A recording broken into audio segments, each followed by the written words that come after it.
उसमें रूहानी भाई भाई हो। तुम्हारा एक दो से अति प्यार होना चाहिए। तुम प्रेम से भरपूर गंगा बनो। कभी भी लड़ना झगड़ना नहीं। प्रश्न, रूहानी बाप को कौन से बच्चे बहुत बहुत प्यारे लगते हैं? उत्तर, जो श्रीमत पर सारे विश्व का कल्याण कर रहे हैं और जो फूल बने हैं, कभी भी किसी को कांटा नहीं लगाते, आपस में बहुत बहुत प्यार से रहते हैं, कभी भी रूठते नहीं हैं। ऐसे बच्चे बाप को बहुत बहुत प्यारे लगते हैं। जो देह अभिमान में आकर आपस में लड़ते हैं, लून पानी होते हैं, वह बाप की इज्जत गंवाते हैं। वह बाप की निंदा कराने वाले निंदक हैं। ओम शांति।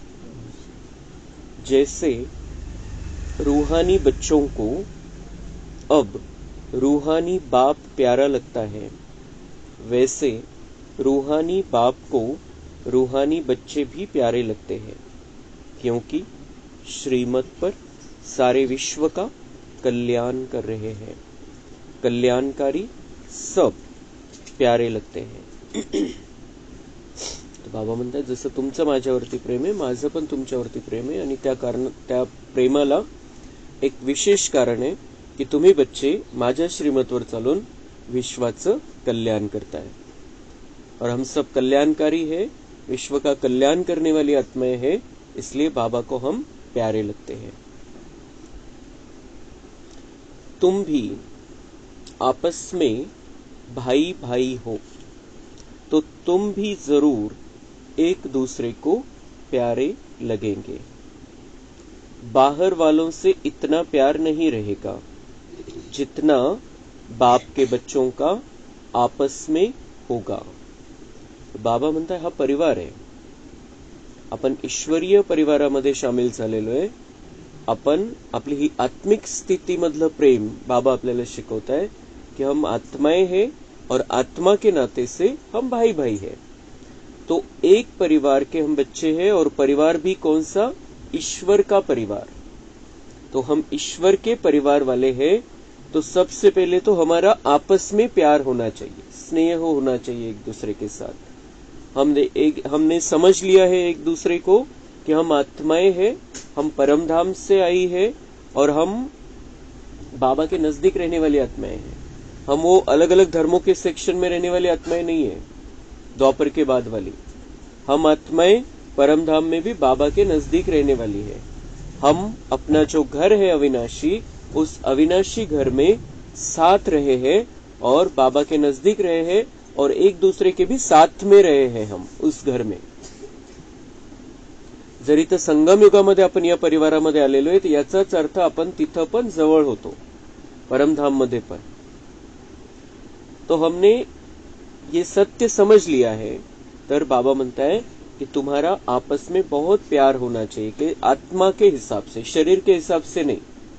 वो शरीर वाला प्यार तो दुनिया भर में वो है, दूषित प्यार है, उसमें अश्लीलता है। वो जो प्यार है वो प्यार रहा ही नहीं है, स्वार्थ आलेला है त्याच्यामध्ये, शरीराच्या हिशोबाचा प्रेम है। लेकिन बाबा हमें रूहानी प्यार सिखाता है, हमें एक दूसरे को आत्मा देखते हुए एक दूसरे के साथ स्नेह से रहना है।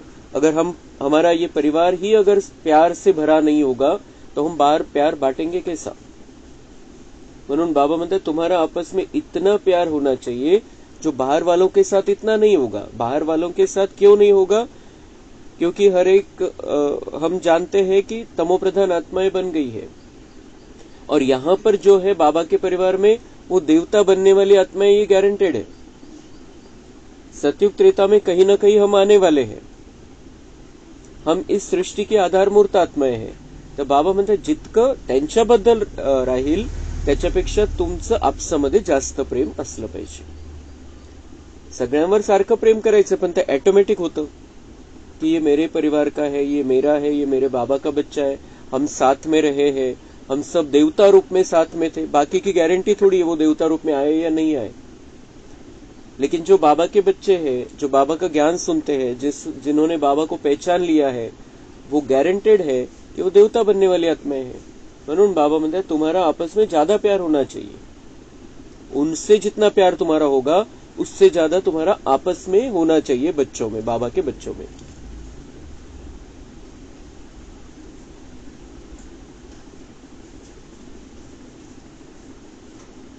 अगर भाई भाई यहां ही लड़ते झगड़ते हैं या प्यार नहीं करते हैं तो वह भाई नहीं ठहरे।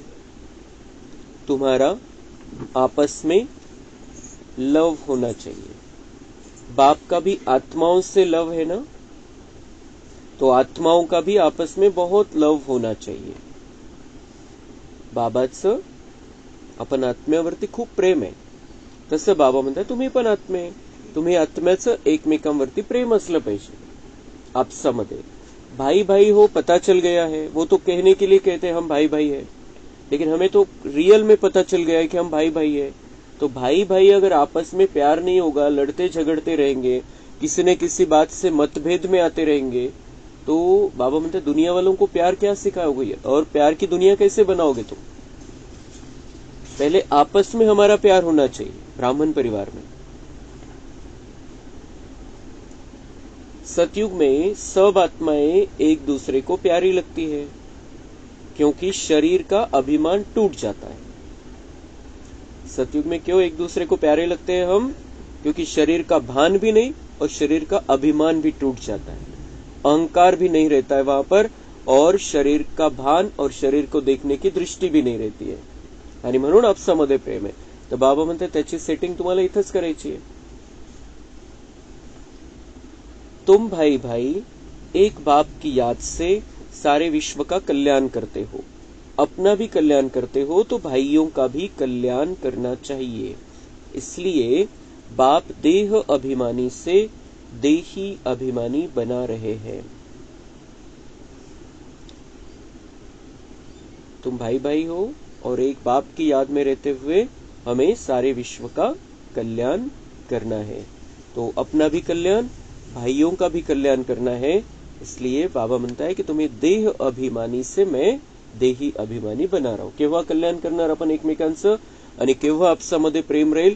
जेव्हा आपण आत्मा रूपामध्ये बघू। जेव्हा आपण शरीर रूपामध्ये बघू कोणाला, तर काही ना काही कमी कमजोरी आपल्या बुद्धीमध्ये येईल, त्याचं वय बुद्धीमध्ये येईल, स्त्री आहे पुरुष आहे हे बुद्धीमध्ये येईल, कलर कोणता आहे त्याचा हे बुद्धीमध्ये येईल, कपडे कोणते घालतो, कपडे कोणते घालायला पाहिजे हे बुद्धीमध्ये येईल, वेगवेगळ्या प्रकारच्या गोष्टी बुद्धीमध्ये येतील, त्याच्यामध्ये जे दोष आहे ते जास्त दिसायला लागतील। म्हणून बाबा म्हणतात तुम्हारा आपस में प्यार हो और तुम विश्व का कल्याण करो, इसलिए मैं तुम्हें आत्म अभिमानी बना रहा हूं। आत्मा देखो एक दूसरे को, आत्मा तो चमकता हुआ सुंदर सितारा है, आत्मा का कोई शरीर नहीं है वैसा डायरेक्ट, और आत्मा कोई स्त्री नहीं है पुरुष नहीं है, आत्मा का कोई ऐसा अलग अलग कलर नहीं है अलग अलग आत्माओं का। इसलिए अगर आप एक दूसरे को आत्मा समझोगे, ऑटोमेटिक प्यार उमड़ कर आएगा।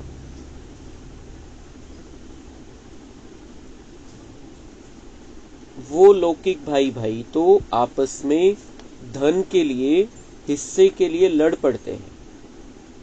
यहां लड़ने झगड़ने की बात नहीं, हर एक को डायरेक्ट कनेक्शन रखना पड़ता है।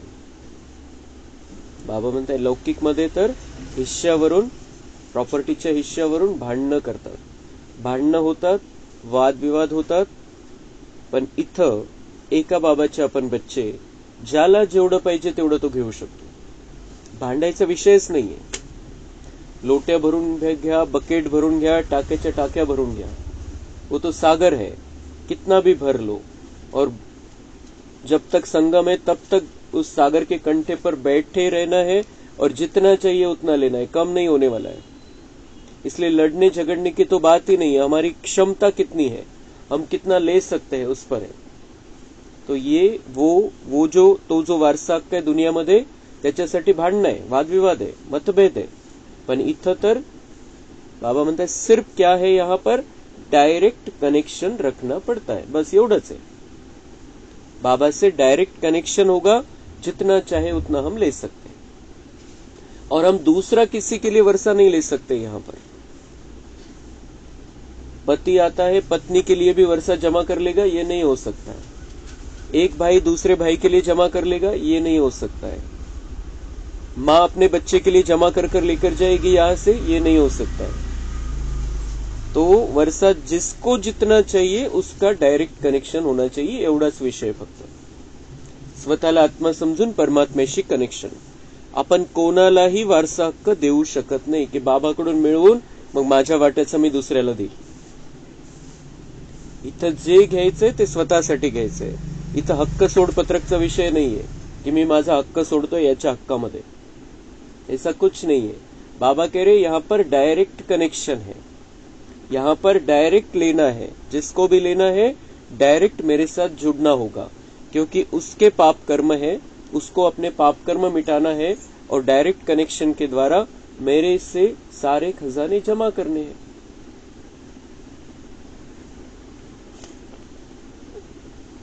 यह है बेहद की बात. योग बल से बाप से वर्षा लेना है, लौकिक बाप से स्थूल वर्षा लेते हैं. यह तो है रूहानी बाप से रूहानी बच्चों को रूहानी वर्षा. हर एक को डायरेक्ट बाप से वर्षा लेना है.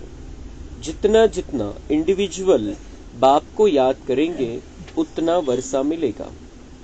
बाबा मतलब जितना मेरी याद में रहोगे, मतलब जितना मेरे साथ कनेक्शन होगा उतना वर्षा मिलेगा. लिमिट नहीं है त्या वर्षाची, बेहदच आहे. बाप देखेंगे आपस में लड़ते हैं तो बाप कहेंगे तुम निधन के हो क्या. भाऊ जेव्हा मी बघतो की बच्चे भी आपस में लढते मतलब भांडणं नाही पण वादविवाद, मनातल्या मनात एकमेकांविषयी कलुषित भावना. तो बाबा म्हणते जब मैं देखता हूं तो क्या कहूंगा मैं, क्या तुम अनाथ हो, तुम तो मेरे बच्चे हो, ईश्वर के बच्चे हो और आपस में लड़ते हो. तो लड़ना नहीं चाहिए. रूहानी भाई भाई को झगड़ना नहीं चाहिए. अगर भाई भाई होकर आपस में लड़ते झगड़ते हैं, प्यार नहीं, तो जैसे रावण के बन जाते हैं.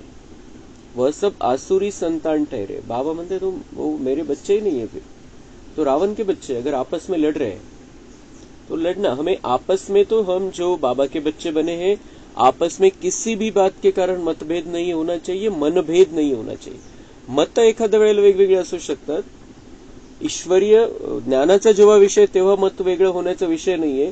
पण जेव्हा एखादा विषय, एखादा सेवेचा विषय, काही करायचंय त्यामध्ये मत वेगळे असू शकतात, पण मनभेद नहीं व्हायला पाहिजे. मन खराब नहीं करायचं एकमेकांविषयी. तो मनभेद से दूर रहना है. बाबा ये हमें सिखाते. जब हमारा आपस में इतना प्यार हो जाएगा ऑटोमेटिक हम, क्योंकि दुनिया वाले तो अज्ञानी है, त्यांच्याविषयी तर ऑटोमेटिक रहेम येईल मनामध्ये की ये जानता ही नहीं है कुछ. त्याच्याविषयी रहेम येईल आणि रहेम येईल नंतर प्रेमाची भावना येऊन जाईल की ये बाबा का ही बच्चा है, आखिर में है तो बाबा का ही बच्चा.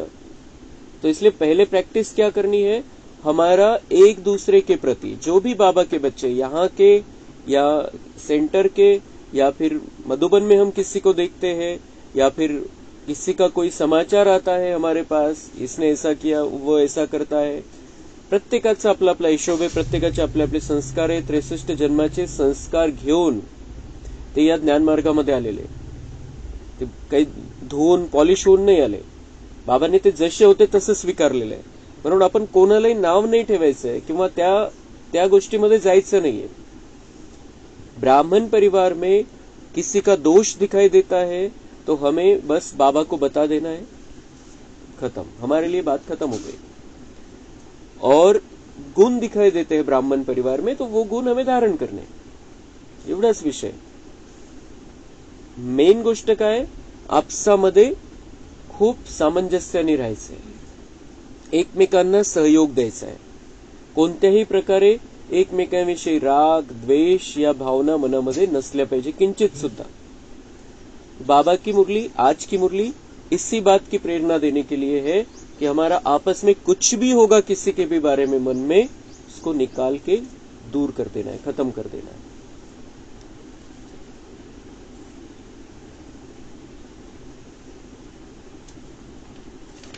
बाबा म्हणता है वह सब आसुरी संतान ठहरे जो लड़ते झगड़ते। फिर दैवी संतान और आसुरी संतान में जैसे कि फर्क नहीं रहता, क्योंकि देह अभिमानी बनकर ही लढते हैं। लढाई केव्हा, वादविवाद केव्हा, जेव्हा देह अभिमान आहे, जेव्हा शरीराचं भान आहे। आत्मिक भानामध्ये राहू तर लढूच शकत नाही आपण,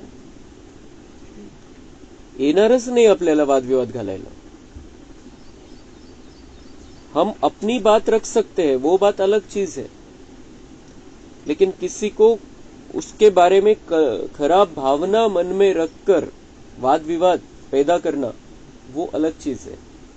आपलं मत व्यक्त करणं वेगळी गोष्ट आहे, आपल्याकडे जे सत्य ते सांगणं ती वेगळी गोष्ट आहे, पण मनामध्ये त्याविषयी, त्या व्यक्तीविषयी कलुषित भावना ठेवून काही करणं, काही बोलणं ते चुकीचं आहे।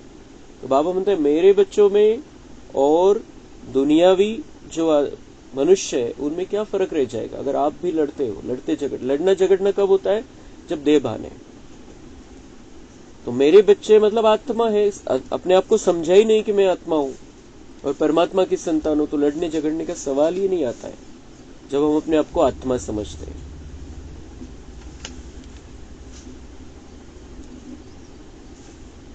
तो हम तो आपस में लड़ते झगड़ते नहीं है। यहाँ के बच्चे कुछ भी मन में होगा आज के दिन सब निकाल के खाली कर देना है किसी के भी बारे में, लेकिन जो भी ब्राह्मण परिवार में हमें दिखाई दे रहा है कि ये आपस में इनके जमती नहीं है, बनती नहीं है, तो उन्हें प्रेरणा देनी है, सकाश देना है। इसलिए बाबा ये मुरली चला रहा है कि कहीं का भी किसी का भी कोई समाचार आता है, ये ब्राह्मण है, दोनों बीके एक सेंटर पे जाते हैं, जमता नहीं है, तर त्यांना आपण प्रेरणा द्यायची। बोलण्यातून देता आली तर ठीक है, नहीं तो सकाश द्यायची, बाबांची किरणं घेऊन ते दोघांना द्यायची, क्योंकि हमारा ये संगठन प्यार भरा संगठन होना चाहिए, तभी हम ट्रांसफर होंगे उधर नई दुनिया में जो प्यार की दुनिया है।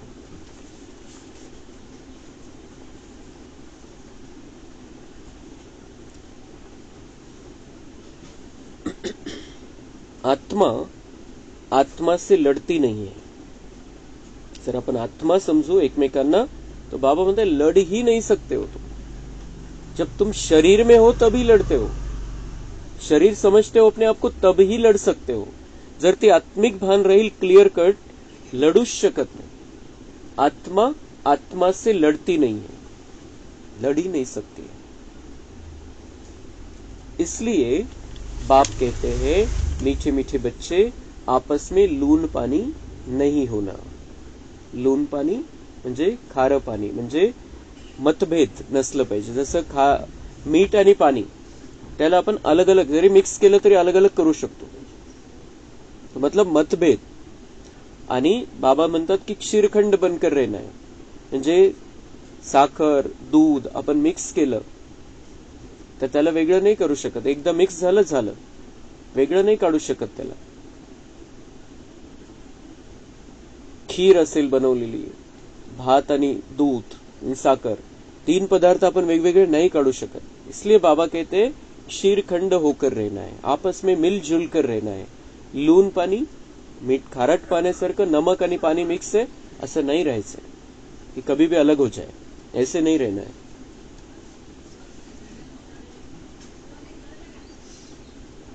बाबा म्हणते होते हैं तब समझाया जाता है। मी का समजवतोय, बाबा म्हणते माझ्यापर्यंत समाचार येतात कि काही ना काही चालतं आपसामध्ये। फिर बाप कहेंगे यह तो देह अभिमानी बच्चे हैं, रावण के बच्चे, हमारे तो नहीं है। बाबा मेरे बच्चे ऐसे नहीं है, अगर आपस में लड़ते झगड़ते हैं तो रावण के बच्चे, मेरे बच्चे नहीं है। तुम 21 जन्म क्षीरखंड होकर रहते हो, इस समय देही अभिमानी बन रहना है। अगर आपस में नहीं बनती है तो उस समय के लिए रावण संप्रदाय समझना चाहिए। आपसामध्ये तुमचं बनत नाहीये, जमत नाहीये, तर बाबा म्हणताय क्या समझो, हम तो रावण संप्रदाय के, हम तो ईश्वर के बने ही नहीं है अभी, हम तो अभी नास्तिक है, हमने उसको समझा ही नहीं है। आपस में लून पानी होने से बाप की इज्जत गवाएंगे। बल ईश्वरीय संतान कहते हैं, परंतु आसुरी गुण है तो जैसे देह अभिमानी है। देही अभिमानी में ईश्वरीय गुण होते हैं। यहाँ तुम ईश्वरीय गुण धारण करेंगे तब ही बाप साथ में ले जाएंगे, फिर वही संस्कार साथ में जाएंगे। यूं तो सारी दुनिया ही लून पानी है, लेकिन अगर ईश्वरीय संतान भी लून पानी हो तो बाकी फरक क्या रहा? त्यांचे तर आहेच आपसामध्ये मतभेद, वाद विवाद, भांडण तंटे। अगर तुम्हारा भी आपस में हो जाए तो मग त्यांच्यात आणि तुमच्यात फरकच काय राहिला? आपका रास्ता कौन सा है? स्वर्ग में जाने वाला रास्ता है। देवता बनने की ट्रेनिंग ले रहे हो तो फिर आप में और उनमें फरक ही क्या रहा? भले ही प्रमाण कमी असेल पण वादविवाद नकोच बाबा म्हणताय, भांडण तंटा नकोच, क्योंकि आप प्रेम के सागर के बच्चे हो। तो आपस में प्रेम से ही रहना है। और जब तुम ब्राह्मण परिवार आपस में प्रेम से रहोगे तो दुनिया भर के लोगों के साथ भी प्रेम से रह सकते हो। इथं काय प्रॉब्लेम होतो ज्ञान मार्गामध्ये की आपल्या अपेक्षा वाढून जातात एकमेकांकडून, की याला हे आपण त्यांच्याविषयी तर समजतो, त्याला बिचारायला ज्ञानच नाहीये, तो असं करतोय, ठीक आहे, अज्ञानी आहे, त्याचा पार्ट आहे। पण इथं काय होतं, जेव्हा ज्ञानामध्ये चालणारा जेव्हा काहीतरी उलट पालट चालतो, बाबांच्या ज्ञानानुसार श्रीमतनुसार चालत नाही, आपल्या मनामध्ये काय भावना आहे ती, इतकं ज्ञान ऐकून पण काय फायदा आहे? इतकं ज्ञान ऐकून पण चालतच नाही तसं। बाबांच्या ज्ञानाच्या नुसार तर काहीच परिवर्तन दिसत नाही याच्यामध्ये। आपल्या अपेक्षा वाढतात आणि मग ते भावना पण बदलत जातात। इसलिए बाबा कह रहे हैं कि एक दूसरे को आत्मा समझो, किसी में अगर इस ज्ञान में चलने की ताकत नहीं है उनको सकाश दो, शक्ति दो, प्यार से रहो एक दूसरे के साथ। किसी प्रकार का कोई भी विकारी विचार दूसरे जो ज्ञान में चलने वाली जो आत्मा है, नेगेटिव भाव उसके बारे में नहीं आना चाहिए कि ऐसे कैसे, ज्ञान सुन के भी ऐसा कैसा। तो वो प्रॉब्लम यहां होता है, हम दुनिया वालों के बारे में तो हम सोच लेते, ठीक है। तो इथं आपल्याला बिलकुल ती आपल्याला आशा अपेक्षा ठेवायची की चांगलं करायला पाहिजे, पण प्रत्येकाचं शेवटी पार्ट आहे आणि प्रत्येकाचं कर्माचा हिशोब आहे।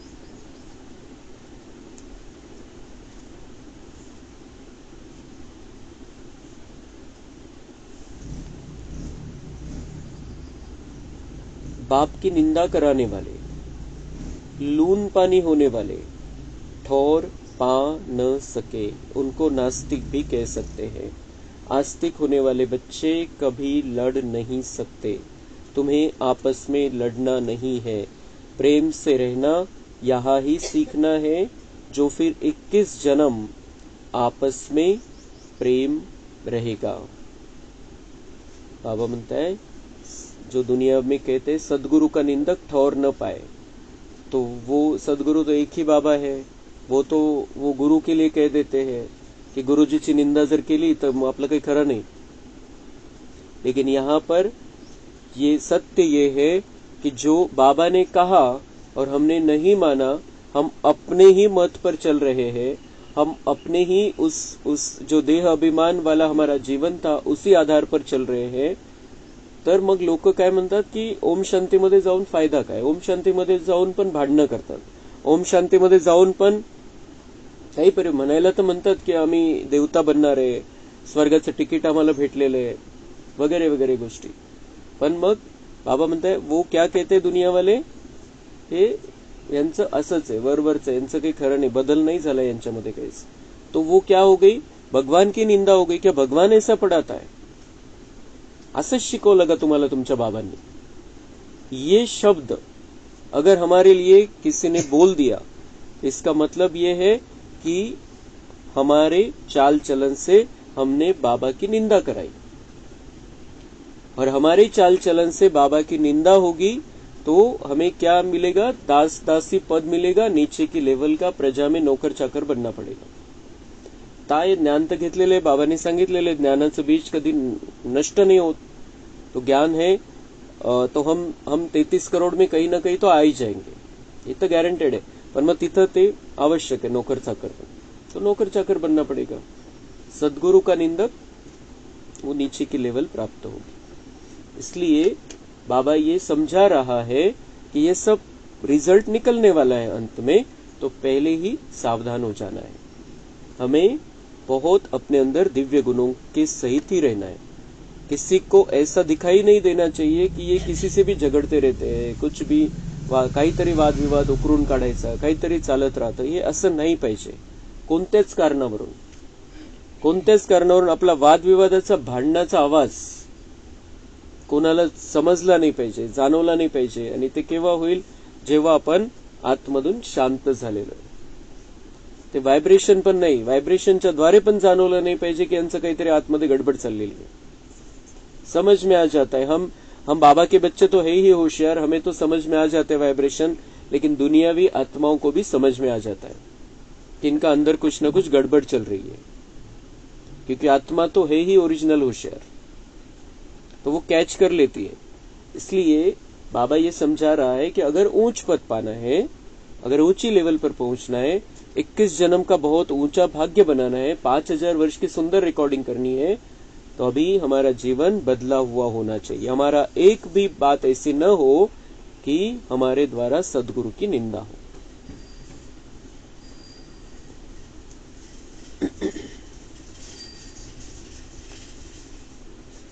पिछाड़ी में सब साक्षात्कार होगा, कौन कौन किस मार्ग से पास हुआ है. फिर रोएंगे, पीटेंगे, सजाएं भी खाएंगे, पछताएंगे. बाबा का कहना नहीं माना. बाबा ने तो बार बार समझाया है, कोई आसुरी गुण नहीं होना चाहिए. जिनमें दैवी गुण है उनको ऐसा आप समान बनाना चाहिए. बाबा म्हणते अंत में तो मार्क्स सबकी समजने वाली है, सबका रिझल्ट निकलने वाला है. तर जेव्हा रिझल्ट येईल आणि जेव्हा समजेल की आपलं तर खूप खालचं पद आपल्याला भेटणार आहे, तो बाबा म्हणता है रोएंगे उस समय, सजाएं भी खाएंगे और पछताएंगे भी कि बाबा का कहना मैंने नहीं माना. बाबा बार बार समझाते थे. हे काही शास्त्र पठन नाही चाललेलं आहे, आपलं शास्त्राचं वाचन नाही चाललेलं आहे. भगवान हमसे बात कर रहा है, हे बिल्कुल क्लियर बुद्धीमध्ये पाहिजे. आज मुझसे बाबा ने ये बात कही है. मुरली चालली, आजच्या मुरलीमध्ये हे होतं, हे नाही. बाबा ने मला आज काय सांगितलं. ये भगवान की अपने बच्चों के साथ बातचीत है. तो बाबा तो कह रहा है कि ऐसा करो, ऐसा नहीं किया तो ऐसा होगा. इशारा देता है, सावधान करता है. तो अंत में पछतावा होगा हमें कि बाबा ने मुझे इतना समझाया, इतनी बातें की, लेकिन मैंने परिवर्तन नहीं किया अपने अंदर. मैं छोटी छोटी बातों को लेकर बैठ गया, तो कितना नुकसान हो जाएगा. एक एक सेकंड का महत्व है संगम युग के. इसलिए हमें बहुत अच्छी रीति से ये समझना है कि हमारे अंदर एक भी आसुरी अवगुण नहीं होना चाहिए. दिव्य गुणों की धारणा करनी है और इसके लिए बाबा से बहुत बहुत बहुत प्यार होना चाहिए. जितना प्यार बाबा के साथ होगा उतना कनेक्शन होगा.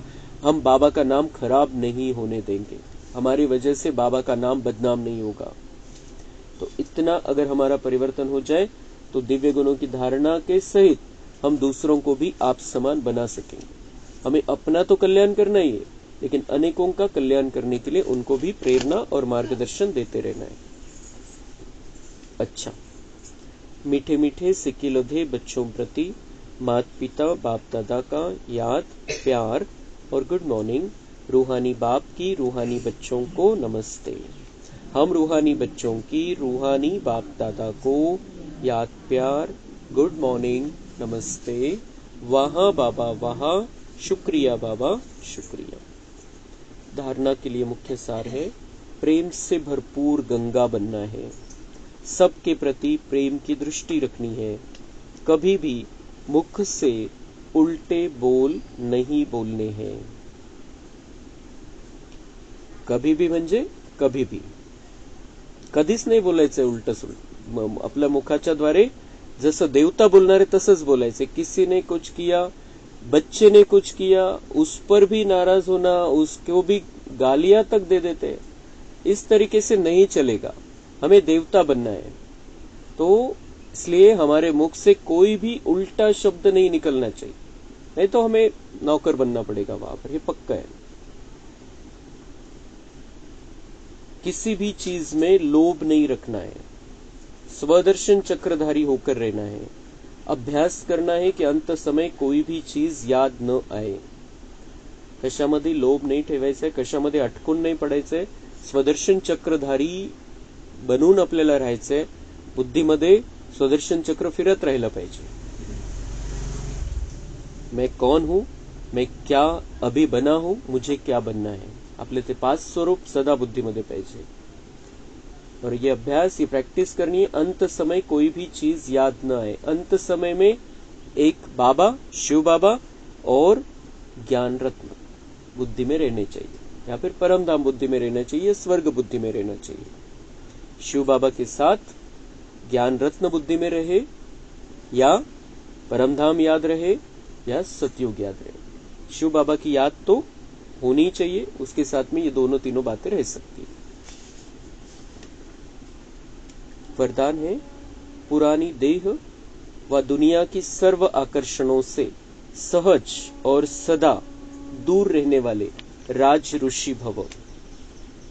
राज ऋषि अर्थात एक तरफ सर्व प्राप्ति के अधिकार का नशा और दूसरे तरफ बेहद के वैराग्य का अलौकिक नशा. हे जे जीवन आहे संगमयुगी, राज ऋषी सारखं जीवन पाहिजे. राज ऋषीचा अर्थ म्हणजे राजा पण आणि ऋषी पण. राजा आणि ऋषी दोन मिळून राज ऋषी शब्द है. तो राजा म्हणजे सर्व प्राप्ति के अधिकार का नशा, क्योंकि भगवान मिल गया और भगवान से जो चाहिए वो प्राप्त कर सकते हैं हम नई दुनिया के लिए. तो सर्व प्राप्ति के अधिकार का, और नई दुनिया के लिए स्थूल चीजें तो मिलेगी ही हमें, लेकिन यहाँ पर संगम युग में बाबा से हम सुख ले सकते हैं, शांति ले सकते हैं, प्रेम ले सकते हैं, आनंद ले सकते हैं, शक्ति ले सकते हैं, पवित्रता ले सकते हैं. ज्ञान तो मिल ही रहा है. तो सर्व प्राप्ति के अधिकार का नशा, ये नशा, ये अधिकार दुनिया में किसी को भी नहीं है. और दूसरी तरफ ऋषि तुल्य जीवन, मतलब बेहद के वैराग्य का अलौकिक नशा. दुनिया की आकर्षण में फंसे हुए नहीं है. ये दुनिया खत्म होने वाली है. जो इन आंखों से दिखाई देता है कुछ नहीं रहने वाला है. हा हे वैराग्य. तर दोन्हीचं बाबा म्हणते दोन्ही बुद्धीमध्ये पाहिजे, नशा आणि वैराग्य. वर्तमान समय इन दोनों अभ्यास को बढ़ाते चलो. वैराग्य माना किनारा नहीं, लेकिन सर्व प्राप्ति होते भी हद की आकर्षण मन बुद्धि को आकर्षण में नहीं लाए. संकल्प मात्र भी अधीनता न हो, इसको कहते हैं राजऋषि अर्थात बेहद के वैरागी. यह पुरानी देह व देह की पुरानी दुनिया, व्यक्त भाव, वैभवों का भाव, इन सब आकर्षणों से सदा और सहज दूर रहने वाले. स्लोगन है, साइंस के साधनों को यूज करो, लेकिन अपने जीवन का आधार नहीं बनाओ. आगे है मातेश्वरी जी के मधुर महावाक्य. देखो, मनुष्य कहते हैं कौरवों और पांडवों की आपस में कुरुक्षेत्र में लड़ाई लगी है, और फिर दिखलाते हैं पांडवों का साथी, डायरेक्शन देने वाला श्री कृष्ण था.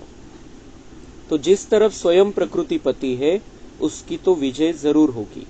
देखो, सभी बातें मिला दी है. बाबा मम्मा म्हणताय मिक्सचर करून टाकलेले कहाण्यांमध्ये सगळं. सभी बातें मिला दी है. अभी पहले तो इस बात को समझो कि प्रकृतिपति तो परमात्मा है. काय म्हणतात ते, ज्याच्या सोबत प्रकृतिपती स्वतः आहे त्याची विजय निश्चित होणार. पण प्रकृतिपती कोण आहे? शिव बाबा. श्री कृष्ण तो सतयुग का पहला देवता है. श्री कृष्ण तो सतयुग का पहला देवता है. देवतांमध्ये पहिला नंबर.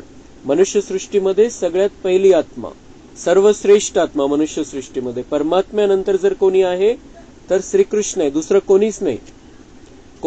दुसऱ्या कोणत्याही धर्माचं कोणीही दुसरं कोणीही श्रेष्ठ नाहीये. श्रीकृष्ण नंबर 1 आहे या सृष्टीवरती, या धरतीवरती. त्याचा बाप आहे शिव बाबा. आपला बाप है शिव बाबा, वो प्रकृतिपति है. पांडवों का सारथी तो परमात्मा था. अब परमात्मा हम बच्चों को कभी हिंसा नहीं सिखला सकते हैं. न पांडवों ने हिंसक लड़ाई कर स्वराज्य लिया. पांडव म्हणजे अपन. मम्मा म्हणता है कि पांडवों का सारथी तो परमात्मा था. अब हमारे जीवन का सारथी है, हमारी जीवन रूपी रथ का सारथी है परमपिता परमात्मा स्वयं. आणि तो कोणत्या मुरलीमध्ये सांगितलेले बाबांनी. आपण बाबांचे प्रत्येक महावाक्य ऐकतोय, बाबांचं मार्गदर्शन घेतोय. बाबा आपल्यासाठी ही गीता चालवतोय. कोणत्या मुरलीमध्ये कोणता पॉइंट असा आलेला आहे की बच्चों हिंसा करो, बच्चों एक दूसरे को मारो, बच्चों एक दूसरे को गालियां दो. ये सब न्याय के लिए सही है। कोणत्या मुरलीमध्ये कोणतं वाक्य आहे बाबांचं? तो भगवान ऐसी हिंसा करना नहीं, भगवान तो शस्त्रों की भी हिंसा नहीं सिखाता है, तो मन की भी हिंसा नहीं सिखाता है। मन में कुछ भी थोड़ा भी भावना गलत है तो वो भी निकाल दो, ये कहता है। और ऐसा परमात्मा लड़ाई करने के लिए थोड़ी सिखाएगा।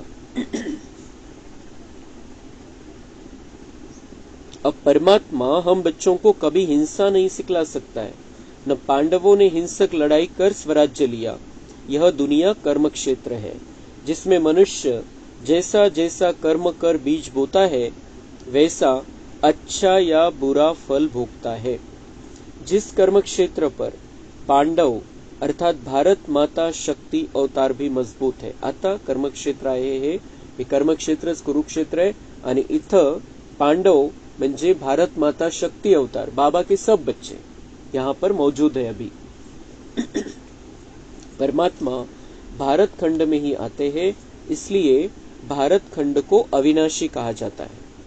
परमात्मा का अवतरण खास भारत खंड में हुआ है, क्योंकि अधर्म की वृद्धि भी भारत खंड से हुई है। सगळा अधर्म जो वाढला दुनियामध्ये, अम्मा म्हणताय की यहाँ से ही वृद्धि हुई है। अधर्म कारण विकार इथंच आले सगळ्यात पहिले, तर सगळ्यात पहिले विकार भारत भूमीवरती आला, कारण दुसरी भूमी नव्हतीच, नंतर विस्तार झाला।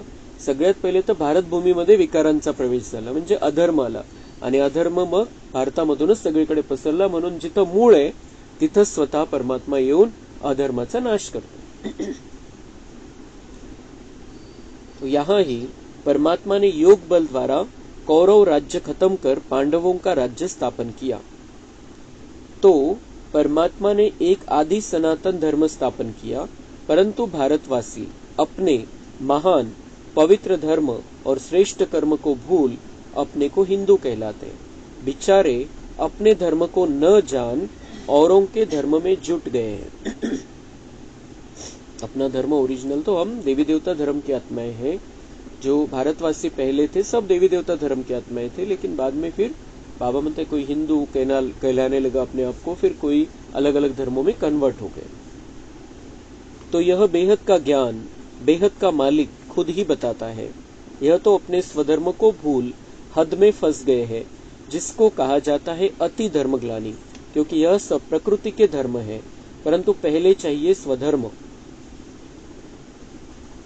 बाबा म्हणतात हे सगळे जेवढे धर्म आले आणि जेवढे धर्म आहे या धरतीवरती प्रकृति के धर्म है। खूप सुंदर व्याख्या बाबांनी केलेली आहे। हे सगळे प्रकृति के धर्म है, ये सब म्हणजे देहभानामध्ये जेव्हा आले तेव्हा हे धर्म आलेले, 5 तत्वांच्या हिशोबाचे धर्म आहे। आणि पहले कोणता चाहिए बाबा म्हणताय स्वधर्म। आत्मा का स्वधर्म ये अलग चीज है, ये 5 तत्वों के आधार से बनाए हुए धर्म है सब, और आत्मा का स्वधर्म है देवी देवता धर्म और जो दिव्य गुण है। तो हर एक का स्वधर्म है कि मैं आत्मा शांत स्वरूप हूं, फिर अपनी प्रकृति का धर्म है देवता धर्म। आपण पण 5 तत्वांच्या शरीरामध्ये आलो, आपण शांत स्वरूपात में प्रेम स्वरूप सुख स्वरूपात में आपला जर शरीराच्या हिशोबाचा जर धर्म कोणता पकडायचा तर देवता धर्म आहे।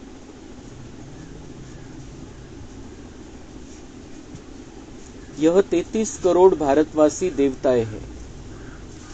यह 33 करोड़ भारतवासी देवताएं हैं, कारण विकार नव्हते। जोपर्यंत 33 करोड़ची संख्या आहे त्रेताच्या अंतपर्यंत, तोपर्यंत विकार नाहीये। म्हणून बाबा म्हणते सबको कह सकते देवता है, आणि म्हणून 33 करोड़ देवी देवतांचं गायन पूजन। तभी तो परमात्मा कहता है अनेक देह के धर्मों का त्याग करो, सर्व धर्मानि परित्यज्य।